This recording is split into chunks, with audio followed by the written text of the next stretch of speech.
Hello. 6 years తర్వాత ఒక satisfactory Sankranti అండి నాకు.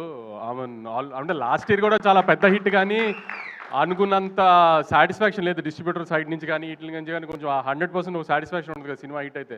లాస్ట్ ఇయర్ చాలా మంచి సినిమా తీసాము, చాలా టెక్నికల్గా స్ట్రాంగ్ సినిమా తీసాం, కానీ అంత సాటిస్ఫాక్షన్ లేదు. ఈసారి మాత్రం ఆఫ్టర్ 2020 అలవైకుంఠ బృందావన్ అంత సాటిస్ఫాక్టరీ సంక్రాంతి నాకు. దానికి ఇలాంటి సంక్రాంతి మళ్ళీ ఇచ్చినందుకు ఆడియన్స్కి ఐఎమ్ రియలీ గ్రేట్ఫుల్ అండి. ఆడియన్స్తో పాటు ఈసారి ఏంటో ప్రతిసారి నన్ను బాగా ప్రేమగా చూస్తున్న నా మీడియా కూడా ఈ సినిమా నాకు ఆడాలని చాలా గట్టిగా కోరుకున్నారు అందరూ. దానికి మీడియా కూడా చాలా థ్యాంక్స్ అండి. మీడియా అంతా స్టేజ్లో లాస్ట్ 6 monthsలో 2 సినిమాలు సరిగ్గా పర్ఫామ్ చేయనప్పుడు తర్వాత నుంచి ఇప్పుడు ప్రొడ్యూసర్ సర్కిల్లో కూడా ఇప్పుడు మా ఫ్రెండ్స్ కిల్లార్ సతీష్ గారు కానీ, సుప్రియ గారు కానీ, స్వప్నక్క కానీ, వెంకట్ బోయినపల్లి గారు, ఇలా మేము రెగ్యులర్గా తిరిగే వాళ్ళంతా, బాపీబాయ్ అందరూ కూడా ఖచ్చితంగా నాకు ఈ సినిమా ఆడాలని అదే ఫీల్డ్లో కాంపిటేటివ్ ఫీల్డ్లో ఉన్నా కూడా చాలా గట్టిగా అనుకున్నారు అందరు ఈ సినిమా ఆడాలి ఖచ్చితంగా మాకని. సో వీళ్ళందరూ బ్లెస్సింగ్స్తోనే యాక్చువల్లీ ఇంత హెవీ కాంపిటీషన్లో వచ్చినా విత్ స్టాండ్ అయ్యాం గట్టిగా. తర్వాత ఒక 72 hours నుంచి మా ఫ్యాన్ బాయ్స్ అంతా ఒకటే డ్యూటీ చేస్తున్నారు గ్రూపులు, సోషల్ మీడియా అంతా. ఫ్యాన్ బాయ్స్ అంటే నా ఫ్యాన్ బాయ్స్ అలా అనుకోకండి, ఎవరి ఫ్యాన్ బాయ్స్ మీ అందరికి బాగా తెలుసు. సో మా బాయ్స్ అందరికీ చాలా థ్యాంక్స్. అసలు 72 hours నుంచి కంటిన్యూస్గా డ్యూటీ చేస్తున్నారు. ఇంకొక 1 week 10 days ఇలానే సపోర్ట్ చేయండి. పెద్ద రెవెన్యూస్తో ఎండ్ అవ్వాలి. మీకు ఎలాంటి రిటర్న్ గిఫ్ట్ ఇవ్వాలి, ఎంత రేంజ్లో ఇవ్వాలి అనేది నాకు బాగా తెలుసు. త్వరలో అన్నీ అనౌన్స్ చేస్తాము.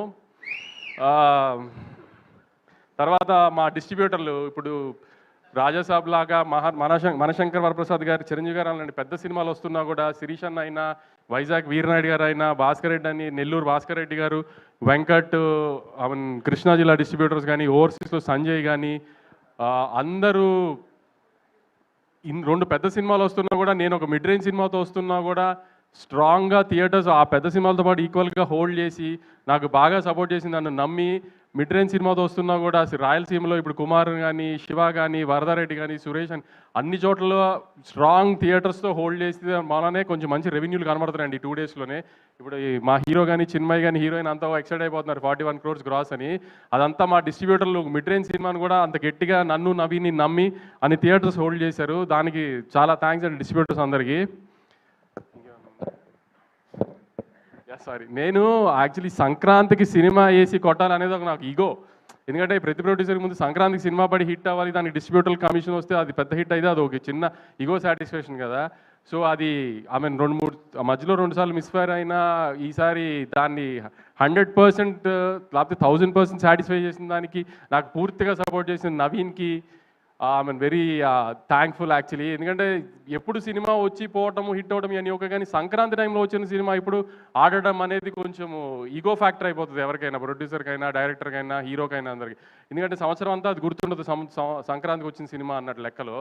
సో అందుకని ఆ టైంలో హిట్ కొట్టడం అనేది చాలా ఇంపార్టెంట్ అందరికీ. సో నా ఈ 2026 జర్నీ సక్సెస్గా స్టార్ట్ అవ్వడానికి దానికి నాకు చాలా హెల్ప్ చేసిన నవీన్కి ఐఎమ్ రియలీ థ్యాంక్ఫుల్. తర్వాత మా మీనాక్షి లాస్ట్ ఇయర్ సంక్రాంతికి వస్తున్నాం రిలీజ్ అయింది.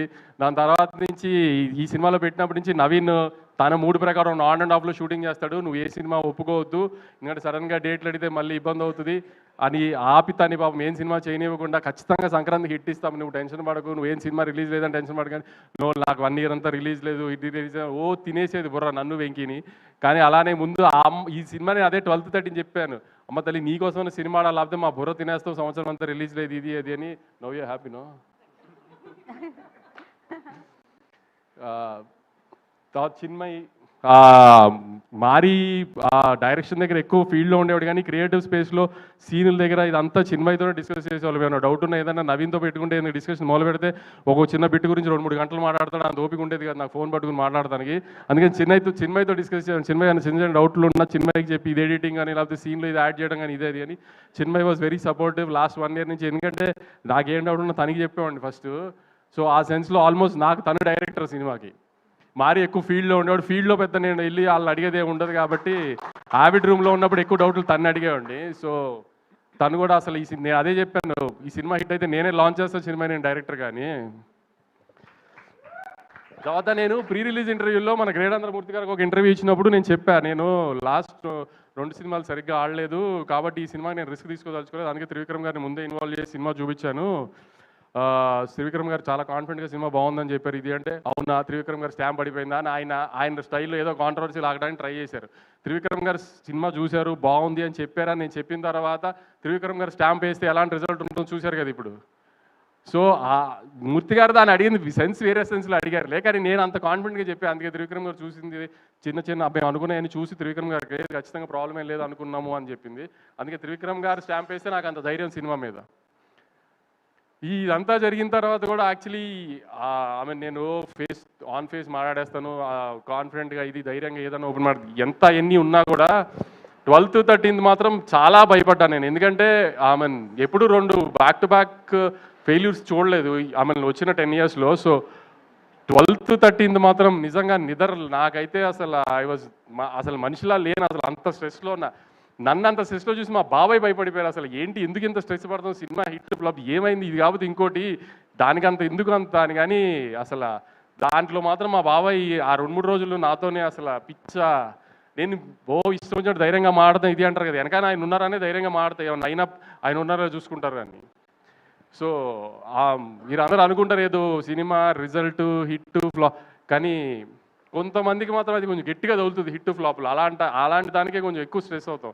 సో ఆ స్ట్రెస్ నుంచి ఇప్పుడు మొహంలో మీరు 13th రోజున ప్రెస్ మీట్కి ఇవాళ ప్రెస్ మీట్కి మొహంలో తేడా తెలుస్తుంది మీకే అబ్జర్వ్ చేస్తే. అంత స్ట్రెస్ పడటంలో ఈ సినిమాకి సంబంధించి. తర్వాత సుధీర్ అని నాకు ఈ ఫీల్డ్లో బాగా హెల్ప్ చేసి ఒక మనిషి ఉన్నాడు. ఏంటి అనేది అంత డీటెయిల్స్ చెప్పలేను, కానీ లాస్ట్ 10 years నుంచి నా వెనకాల నుంచి ఉన్నాడు. నేను ఏం చేసినా ఎలా చేసినా నాకు బ్యాక్ ఎండ్ నుంచి ఉన్నాడు, బాగా సపోర్ట్ చేశాడు. అవుట్ ఆఫ్ ది వే వెళ్ళిపోతుంది ప్రతిసారి నాకు. సో అతను కూడా నాకు సక్సెస్కి తను కూడా చాలా ఇంపార్టెంట్, నాకు సక్సెస్ రావడం తనకి కూడా చాలా ఇంపార్టెంట్. అలా అన్ని రకాలుగా తను కూడా నాకు వెనకాల నుంచి ఈ సినిమాకి అంత సపోర్ట్ చేశాడు మొన్న 13th. Thank you Sudheer, thank you very much. తర్వాత మా రామ్ గారు నా పార్ట్నరు, మా ఇన్వెస్టరు, ఆయన కూడా హిట్లో వచ్చినప్పుడు కాదు వంశీ ఫ్లాప్లో వచ్చినప్పుడే అదేం ప్రాబ్లం ఉండదులే నేను వెనకాలే ఉన్నానని ధైర్యంగా ఉండి నాకు అందరికి సపోర్ట్ చేశారు. వీళ్ళంతా మా రామ్ గారికి చాలా థ్యాంక్స్. ఇంకేమన్నా మిస్ అయ్యి ఉంటే ఐఎమ్ రియలీ సారీ. మిక్కీ ఎప్పుడు ఏది ఓపెన్గా మాట్లాడడం నాతో ఇది బాగుంది అది బాగాలేదు ఎప్పుడేం డిస్కస్ చేయడు, కానీ 10th 9th final mix check చేసేసిన తర్వాత నాకు వాయిస్ నోట్ పెట్టాడు. ఇప్పుడే 7th reel అంతా చెక్ చేసేసాను sir, I think we have a big winner on hand అని. ఫస్ట్ టైం మిక్కీ దగ్గర నుంచి అలాంటి ఒక వాయిస్ నోట్ కానీ అలాంటి ఒక జడ్జ్మెంట్ వినా నేను. తన పాట కూడా తను బాగుంది కదా మీకు ఏం ప్రాబ్లం లేదు రిలీజ్ చేసేసి కదా అంటే యా సార్ అంటాడు, కానీ super sweet song block buster song వేసేయండి బయటికి అలా మాట్లాడు. అలాంటిది మిక్కీ చెప్పాడు ఫస్ట్ టైం నాకు. దాని తర్వాత నాకు చమక్ చంద్ర ఈ సీన్లు మాత్రం కొన్ని ఇట్లా పాలిటిక్స్ దగ్గర వాకింగ్ సీన్ కానీ ఇది కానీ I really love them a lot. Yuvraj మీకు ముందే చెప్పాను నా గుడ్ లక్ చామ్ యువరాజ్తో నాకు 2 కమర్షియల్ బ్లాక్ బస్టర్స్, ఇది రెండోది. ఇంకా తర్వాత మా టీమ్ మురళి కానీ నాని కానీ విఎంఆర్ కానీ నన్ను హింస పెట్టడానికి నాకు సక్సెస్ వచ్చిన ఎంజాయ్ చేయడానికి అన్నిటికీ 12th 13th నేను పడిన హింసల్లో నన్ను ఇంకా హింస పెట్టడానికి మ్యాక్సిమం ట్రై చేశారు వాళ్ళందరికీ కూడా చాలా థ్యాంక్స్.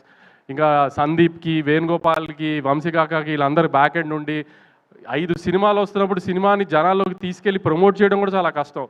అలాంటి టైంలో కూడా వీళ్ళందరూ కొంచెం డే అండ్ నైట్ ఉండి సినిమాని జనాల్లోకి మ్యాక్సిమం తీసుకెళ్ళడానికి ట్రై చేసాం. ఎందుకంటే ఆల్రెడీ ఒక పెద్ద సినిమా మార్కెట్లో హెవీగా వెళ్ళిపోయిన తర్వాత వచ్చి ఒక మిడ్ రేంజ్ సినిమాని కూడా జనాల్లోకి తీసుకెళ్ళి జనాలకి ఆ సినిమా వచ్చింది అది బాగుంది అని తెలిసేటట్టు చేసి దాన్ని టికెట్లు కొనాలి అంటే ఆ సినిమా టాక్తో పాటు దాన్ని జనాల్లోకి తీసుకెళ్ళడం ఎంత ఇంపార్టెంటో దానికి మా ముగ్గురు డిజిటల్ మీడియా కానీ సందీప్ కానీ పిఆర్ వేణుగోపాల్ గారు కానీ వంశీకాక కానీ చాలా ఎఫర్ట్ పెట్టారు. చాలా థ్యాంక్స్ అండి అందరికీ. ఫైనల్గా ఆడియన్స్కి నాకు ఆఫ్టర్ 6 years ఒక proper Sankranti commercial block buster ఇచ్చిన చాలా థ్యాంక్స్ అండి.